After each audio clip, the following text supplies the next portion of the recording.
Welcome back to the show. I know what you're thinking right about now. What am I wearing? It's a hideous shirt.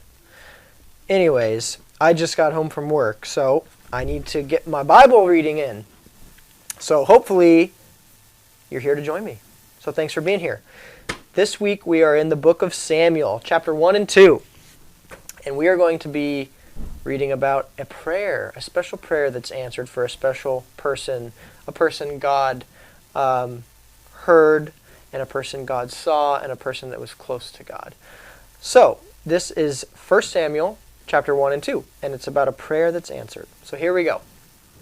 One day, a man and a woman came to the city of Shiloh. They came to worship in the Lord's holy tent. Shiloh was a city in the central part of Canaan, the place where the Jews came to live eventually, the Promised Land. Elkanah and his wife, Hannah, had been married a long time, but had no children. Hannah longed to have a baby. That means she really wanted to have a baby. At the Lord's tent, she prayed to God. Her lips moved, but she did not speak loudly. Her eyes filled with tears. Lord all-powerful, she prayed, please let me have a son. If you do, I will give him to you, and he will serve you as long as he lives. The priest Eli saw that Hannah was acting strangely. Hannah told him she was very troubled and very sad, and she was praying that God would give her a child.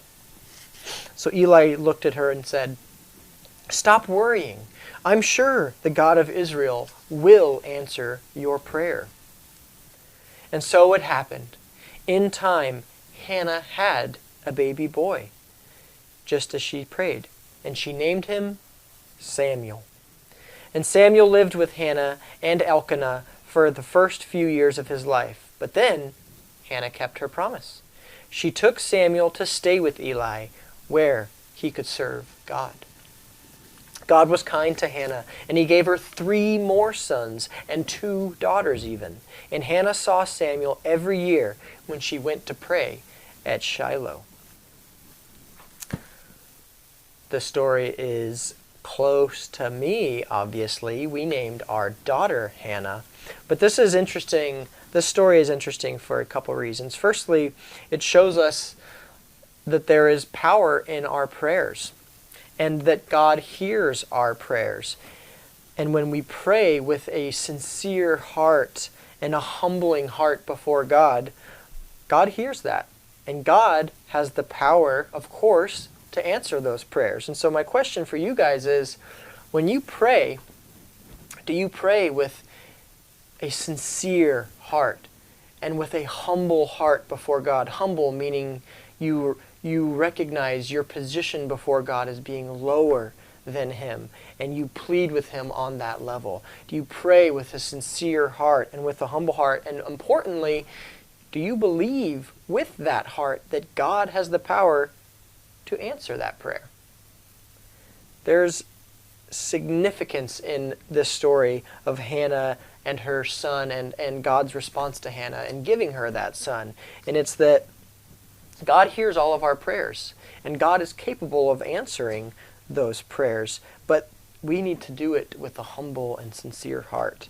And the story of Hannah and what she shows us, and wanting to dedicate that gift, that blessing that God gave her, back to him.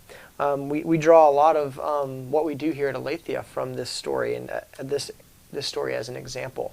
So when God blesses us, we recognize that, and we want to give back to God that very blessing. And so this story of Hannah dedicating her son in response to God answering her prayer is really beautiful, and it's really important. So think about that the next time you guys pray. Do you pray with a sincere and humble heart?